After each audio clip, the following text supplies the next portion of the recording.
If you want access to bonus episodes, reading lists for every series of Empire, a chat community, discounts for all the books mentioned in the week's podcast, ad-free listening, and a weekly newsletter, sign up to Empire Club at www.empirepoduk.com.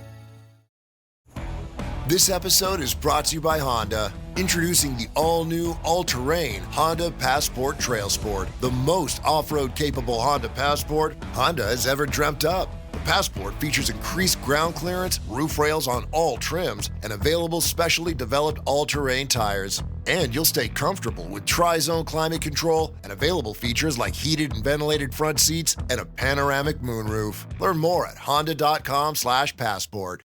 This season, a new hot deal has arrived at Metro. $25 a line for 4 lines with all the data you need and 4 free Samsung Galaxy A15 5G phones. Getting Metro's best deals is easy. No ID required, no activation fees. Get a new number or keep your own. It's up to you. That's 4 lines for $25 a line, plus 4 free phones. Visit a store or go online today. Only at Metro by T-Mobile. When you join Metro Plus Tax. For a limited time and subject to change. Max 1 offer per account. At T-Mobile, our critical mission is providing unparalleled 5G coverage for when connectivity is mission critical. Introducing T-Priority, America's best 5G network experience for first responders, even in times of congestion. More capacity, faster speeds, better coverage. T-Priority from T-Mobile, built for tomorrow's emergencies, ready today. Discover more at t-priority.com. For qualifying organizations on eligible rate plans, coverage not available in some areas and may be impacted by emergencies.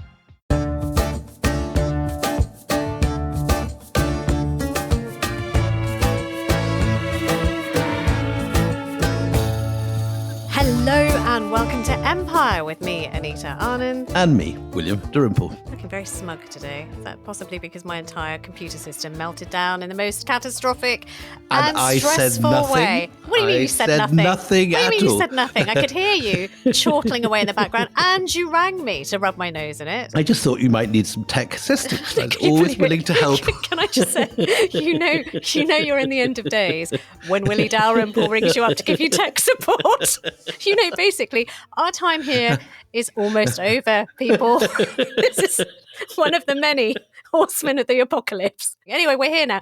And listening to all this prattle, the most patient woman on God's green earth, it is Professor Jane Ohlmeyer, author of Making Empire, Ireland, Imperialism and the Early Modern World. We heard from her in Jaipur, and you might remember we talked about plantations, not plants, people, corporate imperialism in Ireland, using the city of Derry, stroke Londonderry, stroke City in Northern Ireland as a prism through which to understand how colonial practices and policies played out and how they were a laboratory for what many people would use as a template for colonization. And what I think is really interesting is how little of this is known in Britain. The Irish know this history very, very well.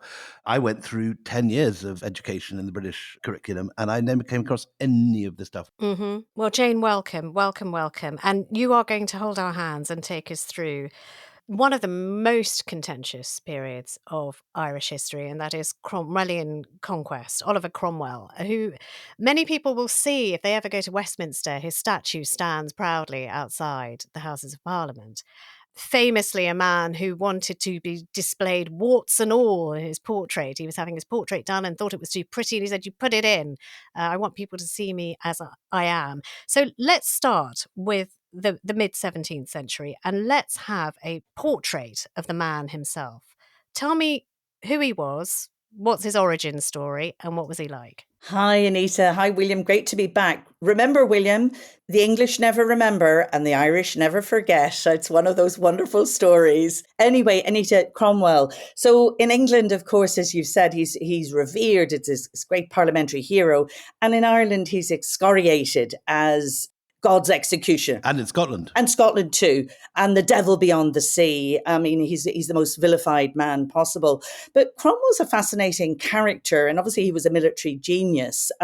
He was born in 1599, just outside Cambridge, and really lived much of his early life as an ordinary country gentleman. And he's in his 40s when he becomes an MP. I hadn't realised, again, quite how posh he was. I'd presumed that he was sort of urban middle class, and he wasn't. He was landed gentry.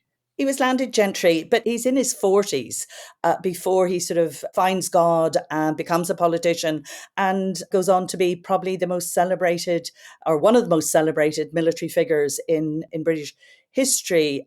What I find so interesting about him are his religious beliefs. He believes he has a direct line to God. He's actually reads as almost sort of messianic. If you read his letters and his speeches, he is the hand of God and the kind of the reaper of wrath for God. And very much appoints himself to that role. It doesn't read well to a modern eye. It definitely doesn't. But of course, he comes to Ireland and commits some of the worst atrocities in Irish history at Drogheda and Wexford. And we'll come back to those. But he is vilified in Ireland as God's executioner, as this satanic figure, this devil beyond the sea. And in the Irish Folklore Archive, it records social memory. And all of these sort of testimonies were taken in the 1930s. And Cromwell is mentioned he's only second to Daniel O'Connell in terms of how he's remembered in social memory. And to this day, there's a generation who will hiss when they hear Cromwell's name. I mean, he really is vilified, especially amongst Irish Catholics, for what he did in Ireland. But of course, he was just one of many Englishmen who did dreadful things in Ireland. And just to give us a context of the world that he was born in, we're talking about the accession of Charles I. What does Britain look like? What does England more particularly look like? And how does it fit in the context of Europe? Well, he's born in 1599, so the end of Elizabeth's reign. And he comes to maturity during the reign of King James VI and first, and then later Charles I, his son. I think England at this point is a bit of a non-entity on the world stage. It's a country that really is beginning to, if you want, to establish itself. It's a period of westward expansionism. But Ireland is where a lot of its attention is focused. And that pacification and conquest of Ireland has happened under Elizabeth. And now Ireland becomes, if you want, part of this westward enterprise as England not just moves into the Atlantic world, but of course, with the East India Company into Asia and the other corporate bodies into Asia as well. I've just been watching Wolf Hall on the telly, and he is related to Thomas Cromwell, isn't he? Through his mother, isn't that right? Yeah, there's some distant relationship. Yes, no, you're absolutely right. Yes, his great-great-grandmother, if you want to put a pin in it, was the sister of Thomas Cromwell of Wolf Hall fame. So, he's got this sort of direct lineage to history.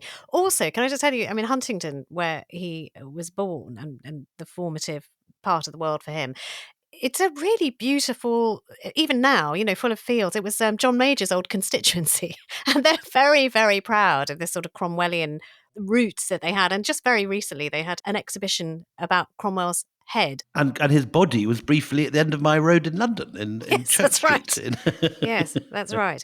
Right. So, look, Ireland we haven't spoken about. So we've got an idea of what England looked like, but what about Ireland? How is Ireland faring as young Oliver Cromwell is growing up? Well, in Ireland during this period, it's been militarily conquered, and it's all about how Ireland is now made English. So there are attempts to make the majority Catholic population Protestant, but also then to civilise Ireland. When I say civilise, I have it in inverted quotes, because that really means how can Ireland be anglicised? How can the English language be introduced, the English legal system, how Ireland can be commercialised? And we talked about that when we talked about Derry. But English is the language of the courts, of commerce, and it becomes increasingly the lingua franca. And it's very much associated with the Irish being civilized, again, in inverted commas. But during this period, there are a number of minor rebellions. But one reason why Ireland has been pacified because of the destruction on the foot, not just of the 9 Years' War, but then the flight of the earls. And what you find is that there's the exercise of martial law during this period.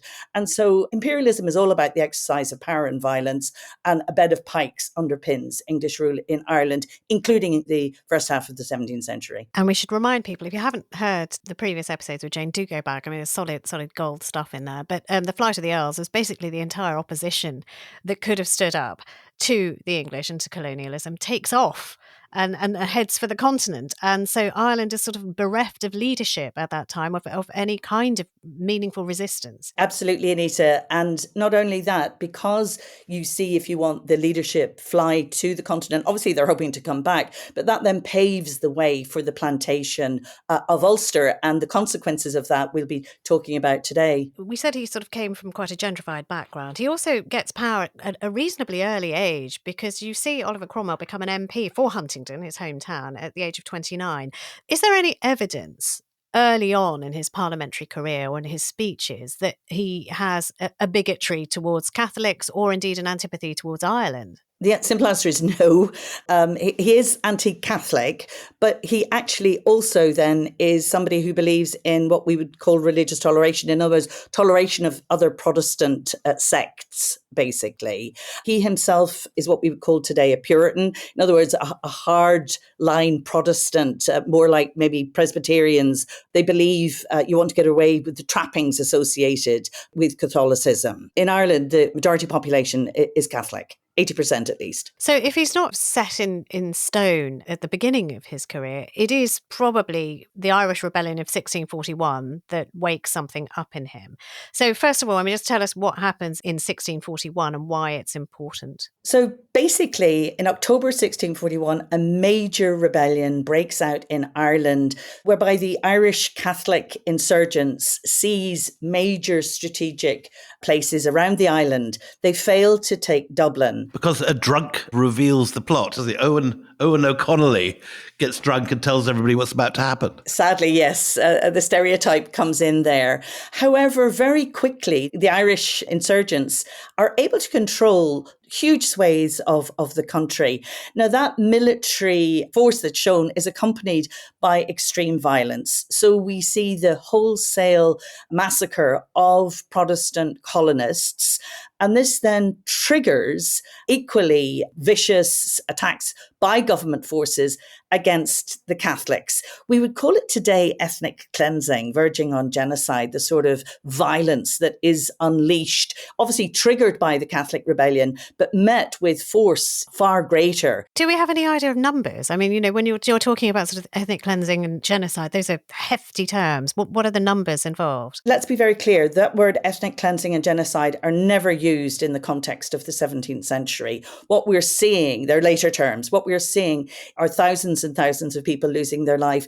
We don't have precise figures. And people have tried over the years, and all it does is, if you want, fuel propaganda mills. But we should recognise that despite the fact that these atrocities are played up by the English and become the excuse for counter-atrocities, that they do exist. I've got estimates in front of me here that in some areas from 17 to 43% of Protestant settlers are killed, maybe 4,000 people. Does that sound right to you? Or that does. It's funny, I'm involved in a big project at the moment where we're actually trying to give some estimates of people who lost their lives. We don't actually know, but we've got an amazing archive called the 1641 Depositions, which are like eyewitness testimonies of what happened in 1641.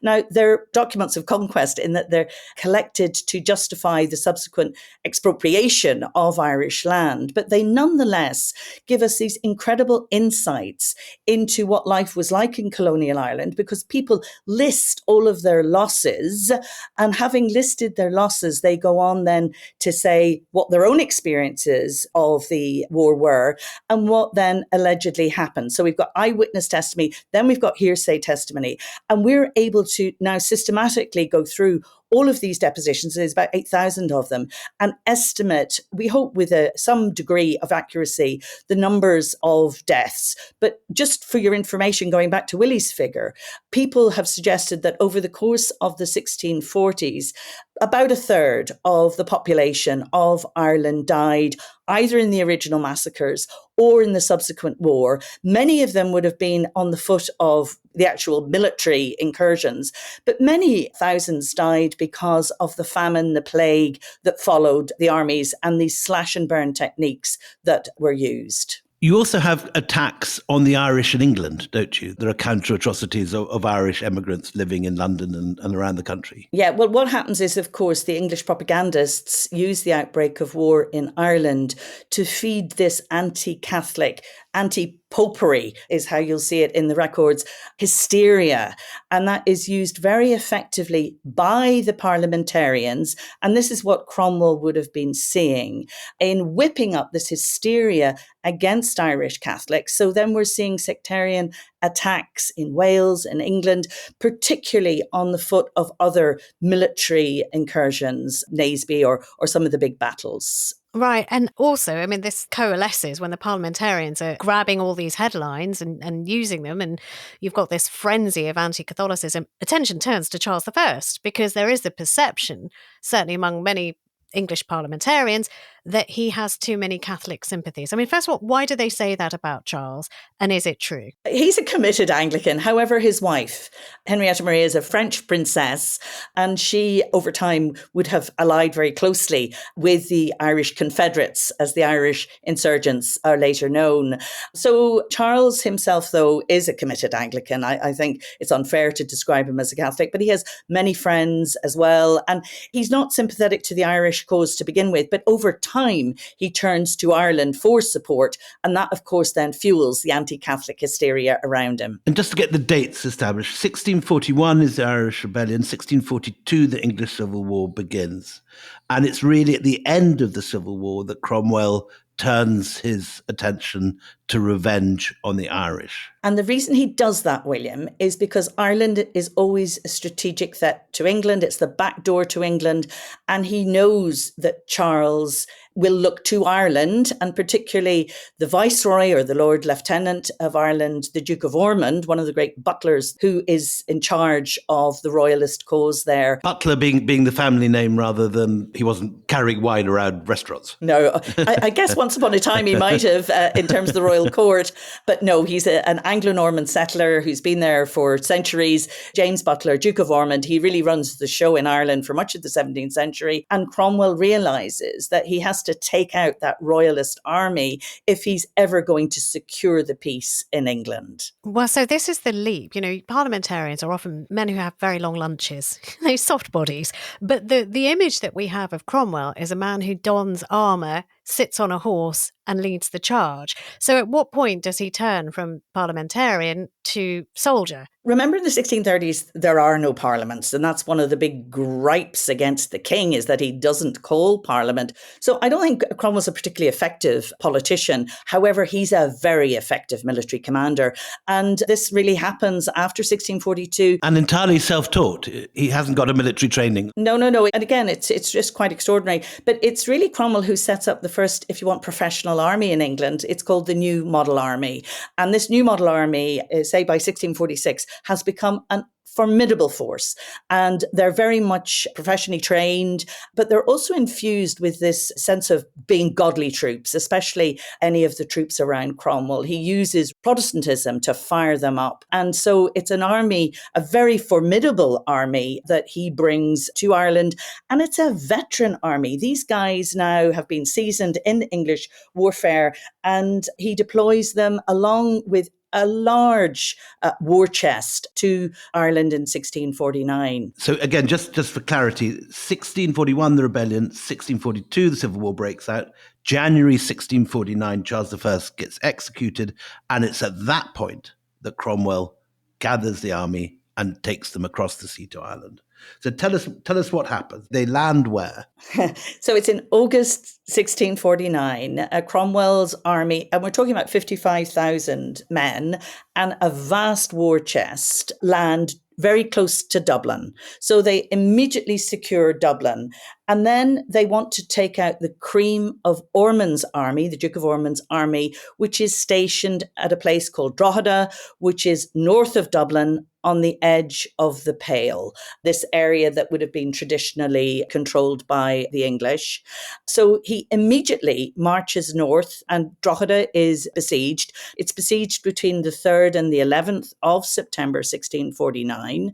When it refuses to surrender, the troops obviously just charge the city, and we see a bloodletting. just that has never been seen before in Ireland. Something like 3,000 Royalist troops are killed in hot and cold blood. All of the Catholic clergy and any Catholic religious are murdered, along with an unknown number of civilians, probably around 500. And much of this is done in cold blood. In other words, it's a premeditated massacre that's occurring here. I'd love to read his speech, which gives a measure of his sort of slightly messianic quality. This is him in Dublin just before he goes to Drogheda.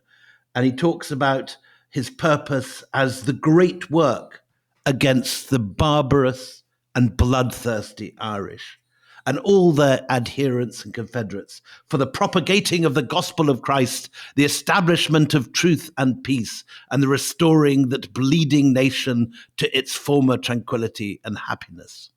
He very much sees himself as God's own sword, doesn't he? But, it also reminds me of Delhi and what happens in Delhi as well. This kind of bloodletting. And there's an 1857, you're talking, yeah. Yeah, 1857, a lot later. But, you've got sort of an account by a man called Morrill who describes Cromwell riding in on his horse and in his armour and seeing piles of bodies of his men. And the blood is up. And he says, and this is a direct quote, "It was the sight of fallen comrades that was the occasion of Cromwell issuing the order for no quarter. In Cromwell's words, in the heat of action, I forbade them," meaning his soldiers, "to spare any that were in arms in the town. And that night they put to the sword about 2,000 men.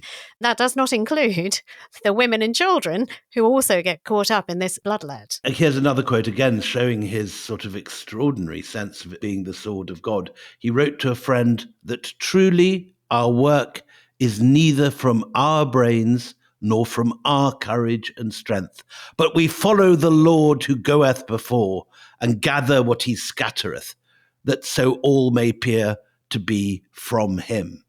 So when he's doing this effusion of blood, he's seeing it as God's work. Yeah, they did, and including Cromwell himself. And it's really interesting to see how he justifies what he's done at Drogheda. He says it's a righteous judgment of God upon these barbarous wretches who've imbrued their hands in so much innocent blood. So it's a direct reference back to 1641. Again, God is telling him to do it, and it's in punishment. We're punishing them for the rebellion of 1641. But Cromwell then goes on to justify the massacres on the grounds that it would terrorise other Royalists and Irish Confederates into surrender. So I think there's also, he wants to make an example, if you want, of Drogheda. But it's not Christian behaviour, shall we put it that way? We've talked about the massacres of the innocents. That's one interpretation, but it's very much seen by him to be Christian behaviour. However, there are acts of enormous betrayal which nobody can justify as Christian behaviour. For example, there is a man, a governor, who is promised that he will live and leave with 200 men if they surrender.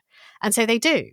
And so what happens instead is that they are disarmed, they're taken to a windmill, and they're killed about an hour after they surrender. The said governor himself, they take his wooden leg and beat him to death with it because they believe it's filled with gold. Now, that is both venal, that is deceptive. That is not, nobody can argue that, but do people know that that kind of thing is happening at the time? Or is this something that we discover later? Well, people in Ireland know, and obviously that's very much part of popular memory.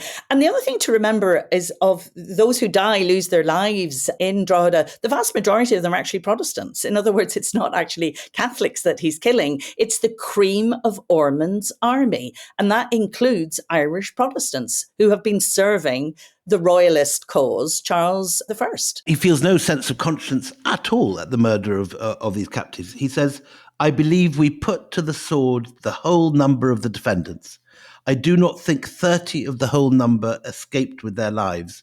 Those that did are in safe custody for the Barbados." In other words, they're going to be shipped off to become plantation slaves in the West Indies. And, before we go to Barbados, it might be worth noting he does what he does in Drogheda, and then he does the same again in Wexford. So it's not a one-off. On the contrary, he goes to Wexford and another 2,000 people are killed. Again, many civilians, and it's just an absolute massacre. And the reason he goes to Wexford is because Wexford is where the Navy is stationed. So, let's talk a little bit more about the expulsions and what happens to those who are then shipped off out of Ireland, never to see their home again? What happens is after these big military victories at Drogheda, at Wexford, Cromwell then goes on basically to clear the other Irish towns. It does take a long time. He leaves Ireland and leaves his son-in-law, Henry Ireton, to finish the business.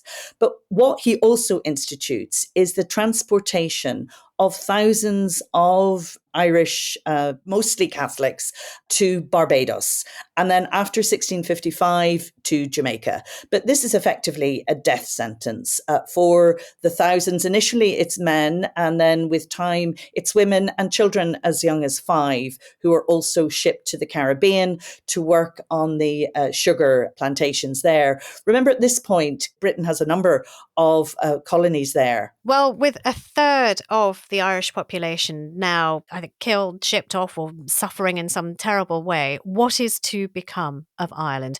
Join us after the break. You found your person. Now let the Knot help you with everything else. The Knot connects you to the wedding inspo, vendors, venues, and planning tools you need to make your day totally you.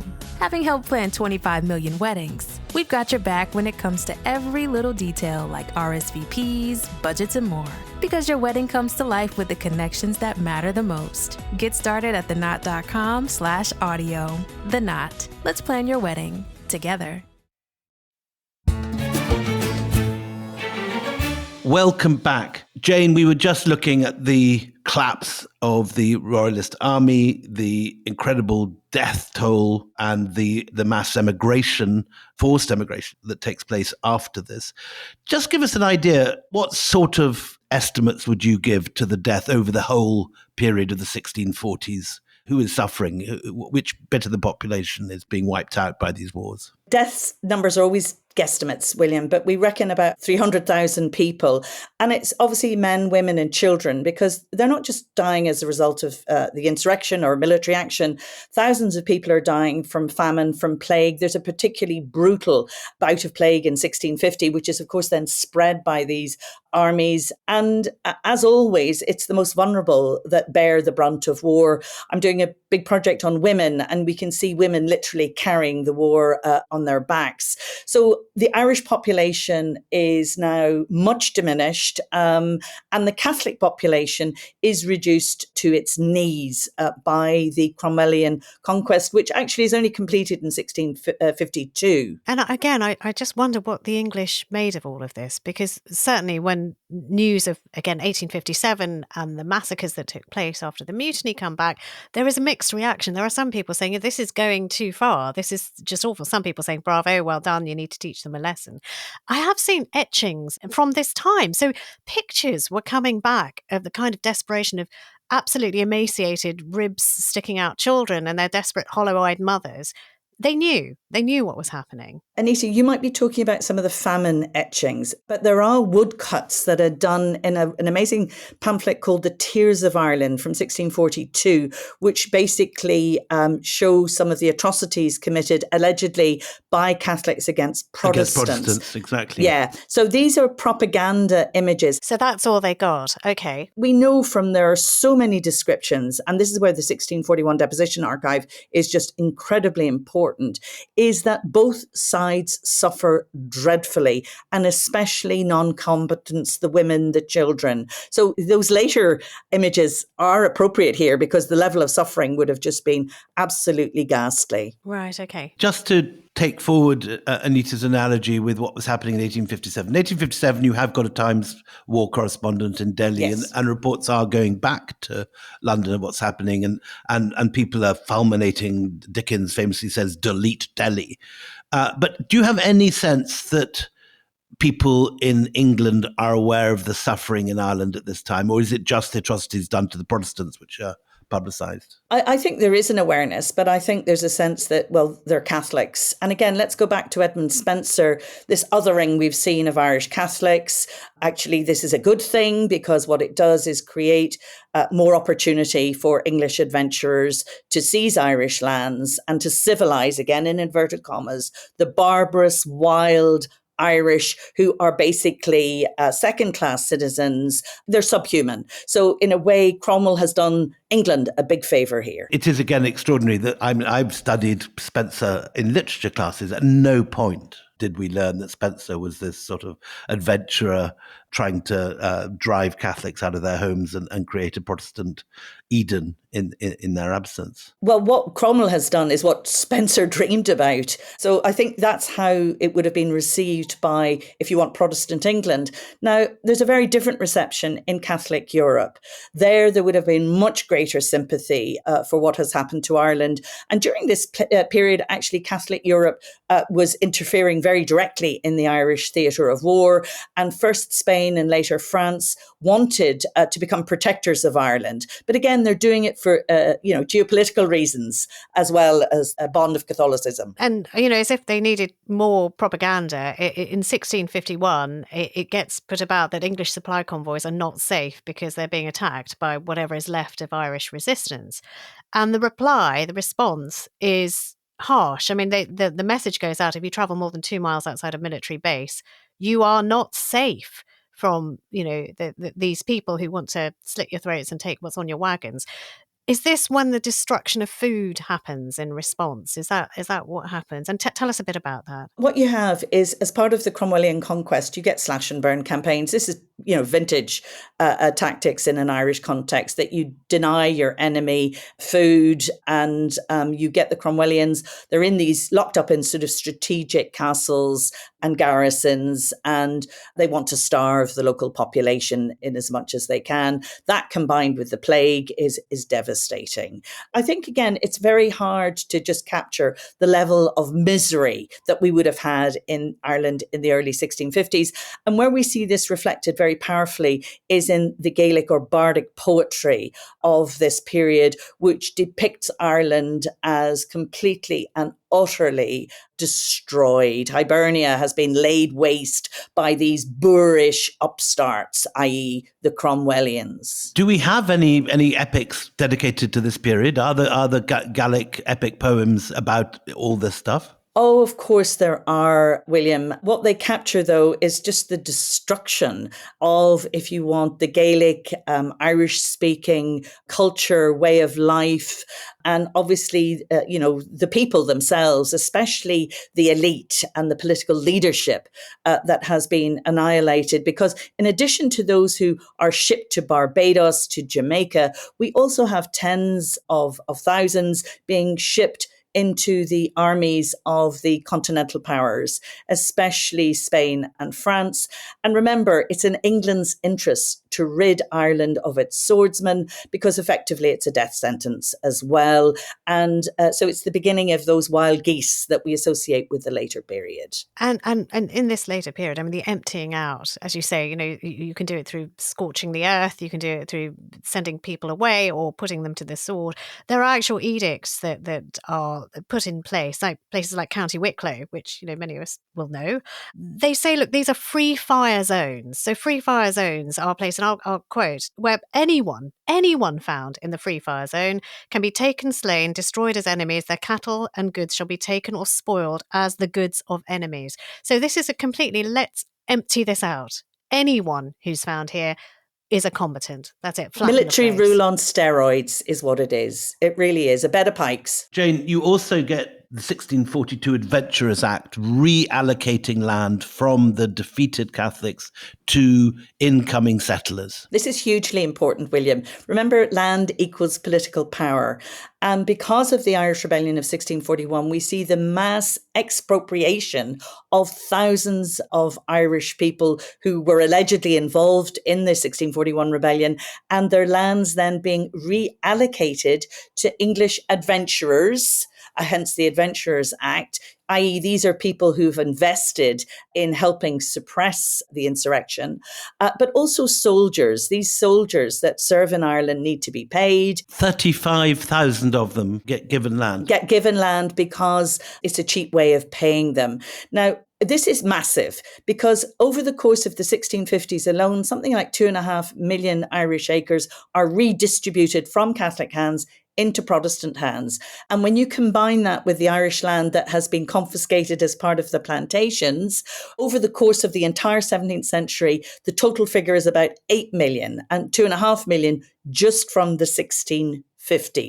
That 8 million acres represents a third of the landmass of Ireland. A third? A third of the landmass of Ireland. I mean, it's huge. And also it's the best quality land, because what happens is that we get many Irish Catholics who have been dispossessed of their lands, and then they are forcibly transplanted to the west of Ireland, west of the Shannon, which obviously has the best views, but the worst land. Right. And that's this phrase, to hell or to Connacht. Hell being Barbados and Connacht, of course, being the west of Ireland. So, I mean, it's devastating. Jane, there is a figure here I'd love to run past you. It says that before the uprising, 1641, around 59% of Irish land was in Catholic hands. And at the end of this whole horror, less than 22%. In other words, it's gone from 60% to 20%. That's roughly right. We think the current figure, again, I've got colleagues who are working on this, is probably about 52% of the land in 1641 was held by Catholics. And that's reduced to 22% after Cromwell gets his hand on this. So it's a very, very significant. And as I say, it's not just about the quantity, it's the quality of the land as well. So give us an example of someone who is disinherited at this time. What's the sort of story that we have in the records? The Cromwellians were great record keepers. So we actually have very detailed accounts of the thousands of people who were transplanted. They're called the transplanters' certificates. And it will describe, Bridget Murphy, age 22. She was married to, a Column. They had 3 children. They owned 2 cows, and they were transplanted from their home, say in Wicklow, to somewhere in County Galway, which is in the west. So all of this is documented, and it's a huge archive, again, that I'm working on in the context of a major European Research Council grant on the lived experiences of women. So hopefully this is an area that will really be able to bring to people's attention like never before, because it's these ordinary people that are no longer landowners, they become landholders. And the disruption is phenomenal. And just to give a picture of this figure, let's say that this woman with 2 cows is sent from the east coast off to the distant west. Is she given a sort of map reference of where her new land will be? Is she given a bus to get in? No, she just walks and hopes for the best when she gets there. She has to walk. Yeah, it's completely unregulated in that sense. People will have been making their own way. And a lot of people, the roads in Ireland are dreadful in this period. So actually getting from east to west is extremely difficult, especially in the winter months. So these were long, arduous journeys, and many people didn't even make the journey. They would have died en route. And when they arrive on the way, are they being met by officials who are saying you've got a croft over there, or are they just sort of turning up and trying to find a bit of bog that no one's cultivating? Yeah, sadly, it's not organised at all. You're just given a patch of land and expected to make do. So all of this has great resonance with what's going on in Gaza today, this transplantation of people, their property from their homes to somewhere that they have no associations, no links whatsoever. There are so many other, though, very interesting parallels. I think the ethnocentricity that we're seeing displayed, but also these examples of extreme violence. So I feel that if you want to see Gaza today and want to understand that, part of that is actually looking at what's going on in Ireland in the 16th and especially the 17th century. So, would that explain partly why Ireland and, particularly President Michael D. Higgins, they've been so outspoken about what's going on in Gaza? In fact, they stand quite apart from a lot of countries by going as far as they do to criticise what's going on in Gaza. I think it does, Anita. I think you have to remember that of all the countries in Western Europe, Ireland is the only one who has experienced this intense colonisation. And dispossession. Absolutely. And it's profoundly shaped who we are. And of course, we're seeing this coming out in modern day politics. Well, I mean, it's a fascinating place to pause. Join us next time when we're going to be talking about something that actually appears in your iPhone calendar. Just go on, have a look right now. The Battle of the Boyne. It comes up, but we're going to talk about the Battle of the Boyne. This is all the run-up to what becomes a really important chapter. And probably the most crucial battle in Irish history. Would you agree, Jane? Yeah, it doesn't deserve to be. It should be Ochram, but we'll talk about that. Okay. Great. Well, look, to find out more, join us again. And if you can't wait, of course, you know what? You can get this early if you're a member of the Empire Pod. EmpirePodUK.com is where you'll find us, EmpirePodUK.com. You get early access to all of these mini-series. You get access to tickets to our live shows, which are coming up later this year. So until the next time we meet, it's goodbye from me, Anita Anand. And goodbye from me, William Dalrymple.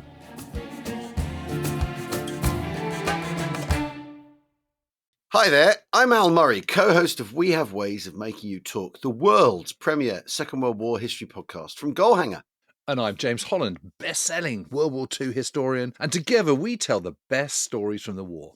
This time, we're doing a deep dive into the last major attack by the Nazis on the West, the Battle of the Bulge. And what's so fascinating about this story is we've been able to show how quite a lot of the popular history about this battle is kind of the wrong way round, isn't it, Jim? The whole thing is a disaster from the start.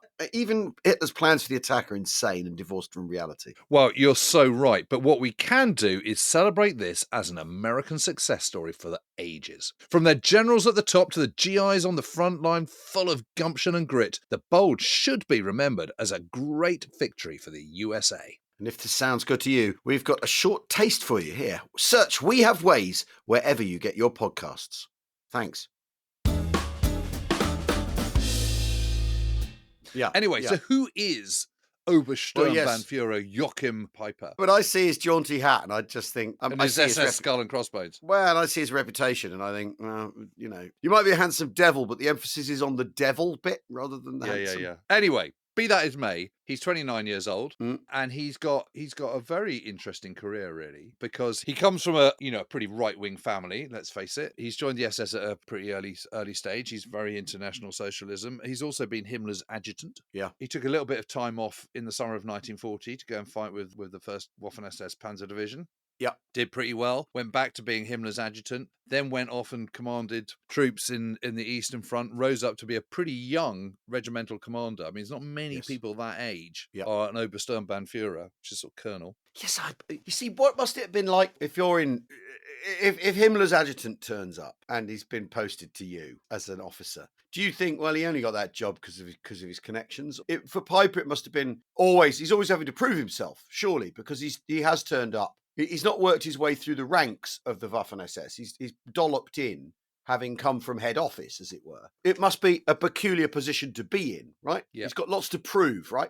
That's what I'm saying. Yeah, and he's from a sort of middle class background as well. Yeah, but he's got an older brother who's had mental illness and attempted suicide and never really recovers, and actually has died of TB eventually in 1942. Gosh. He's got a younger brother called Horst, who's also joined the SS and Toten Kopfverbande and died in a never really properly explained accident in Poland in 1941. Right. Peiper gains a sort of growing reputation on the Eastern Front for being kind of very inspiring, fearless, obviously courageous, all the guys love him, all that kind of stuff. But he's also orders the destruction of the entire village of Krasnaya Polyana in a kind of revenge killing by Russian partisans. Yeah. And his unit becomes known as the Blowtorch Battalion because of his penchant for torching Russian villages. So he's got all the gongs. He's got Iron Cross, Second Class, First Class, Cross of Gold, Knight's Cross. Did very well at Kursk. Briefly in northern Italy, actually. Then in Ukraine. Then in Normandy, he suffers a nervous breakdown.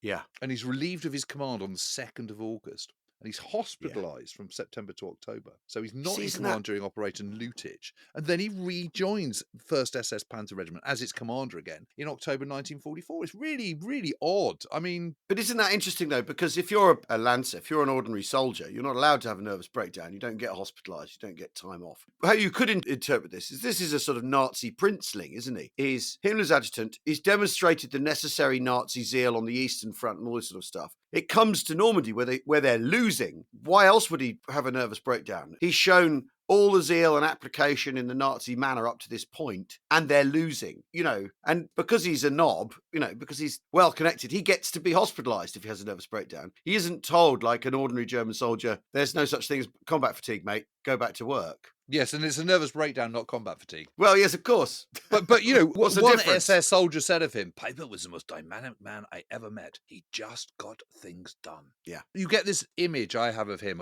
of having this kind of sort of slightly manic energy. Yeah. Kind of, he's virulently National Socialist. He's got this great reputation. He's damned if anyone's going to tarnish it. He's a driver, all those things. He's trying to make the will triumph, isn't he? He's working towards the Führer. He's imbued with, he knows what's expected of him, extreme violence and cruelty and pushing his men on. I mean, he's the Führer principle writ large, isn't he, as an SS officer? Which exactly is why cruelty and extreme violence are bundled in to wherever he goes, basically.